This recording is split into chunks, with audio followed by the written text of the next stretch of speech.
Hello दोस्तों, नमस्कार। मैं नीमा जोशी फिर आ गई ब्लॉग लेके। दोस्तों, मैं जाने लग गई हूँ स्कूल। समय अभी 7 बजा है और घर का पूरा काम करके हम स्कूल जाने लग गए हैं। देखो कितनी आफत एक आंगनबाड़ी वर्कर के लिए है।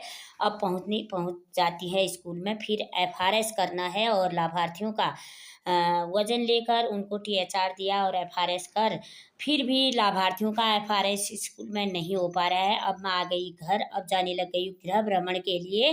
गृह भ्रमण में भी एफआरएस करने जाऊंगी। बारिश आई है बहुत ज़्यादा और छाता ओढ़ के मैं जा रही हूँ। देखिए दिन भर मतलब इसी काम में हम रहते हैं और सरकार को हमारे काम को देखना चाहिए और काम के बदले दाम देना चाहिए। देखिए अब अभी हमारी कमर टूट जाती है तो कौन हमारा जिम्मेवार रहेगा। और ऐसा रास्ता हो रहा है यहाँ पे, क्या बताएं कि कुछ कह ही नहीं पाते हैं। इतनी आफत है एक आंगनबाड़ी वर्कर के लिए। जैसी नौकरी हम करते हैं ऐसी नौकरी में अगर कोई होता तो 50-60 हज़ार रुपया भी लेता। देखिए हमने पहले ये किया, एसआईआर किया, उसके बाद एसआईआर करने के तुरंत बाद एफआरएस वजन कितनी चीज़ें हो जाती हैं। एक दिन भी घर में हम अपने बच्चों को समय नहीं दे पाते हैं क्योंकि ये समाज सेवा ही करने में रह जाते हैं।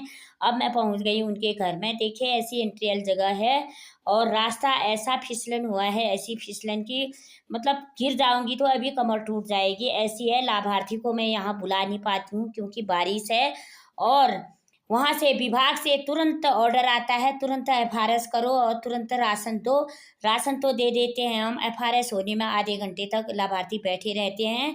फिर क्या करें। और लाभार्थी छोटे छोटे बच्चों को लेके आते हैं, घर का कामकाज छोड़ के आते हैं तो हम राशन देते हैं। अब जिम्मेदारी रहती है हमारी एफआरएस करने की, इसलिए मैं जाने लग गई उनके घर। ये देखिए अब छोटा सा बच्चा है उसका, कैसे वह वहाँ पर तक आ पाएगी। तो बहुत परेशानी का सामना करना पड़ रहा है इस एफआरएस में। या तो एक बार एफआरएस होने पर लाभार्थी का हो जाना चाहिए। ये बार बार एफआरएस वह 2 बार केंद्र में आ गई है बेचारी, 2 बार भी नहीं हुआ। अभी मैं जाने लग गई हूँ घर में उसके। तो अब होता है या नहीं होता है इसके बारे में भी कोई एक यकीन नहीं है। तो क्योंकि छोटा सा बच्चा है, ऑपरेशन से बच्चा हुआ है, इसलिए हम ज़्यादा उनको इधर उधर नहीं दौड़ा सकते हैं। फिसल गई तो कौन जिम्मेवार रहेगा। दोस्तों हर गांव में लोकल में नौकरी करनी बहुत कहत कुनन की मछा पीठ रे यो यो हण हम रड़ुन जब को जिम्मेवारी रड़ुन जब यो यस बाट रो यो देखो यो तू परेशानी रे चाहे कहीं न जान बात तो कथी कमर टूटल को रोल हमारा जिम्मेवार है, हम कोई नहीं गयो पाओ कुछ है। यह घर छोटे छोटे कपड़े डाल रखे हैं बच्चे के। हाँ क्या करने है ला क्या ना खड़े बोलिया खड़े बड़ूण है ये खिचड़ी चार बनूनु आ खादो आ बस। अब मैं पहुंच गई भावना देवी के घर। भावना देवी खिचड़ी की तैयारी कर रही है ये। और यहाँ छोटा सा बेबी सुला रखा है भावना ने अंधेरे में। ओ बेबी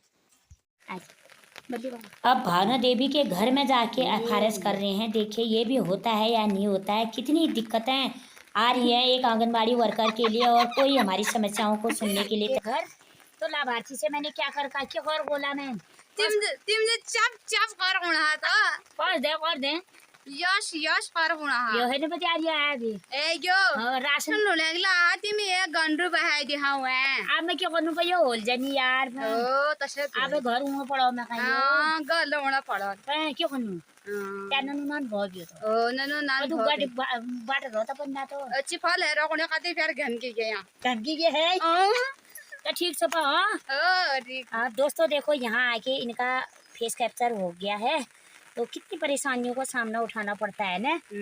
हाँ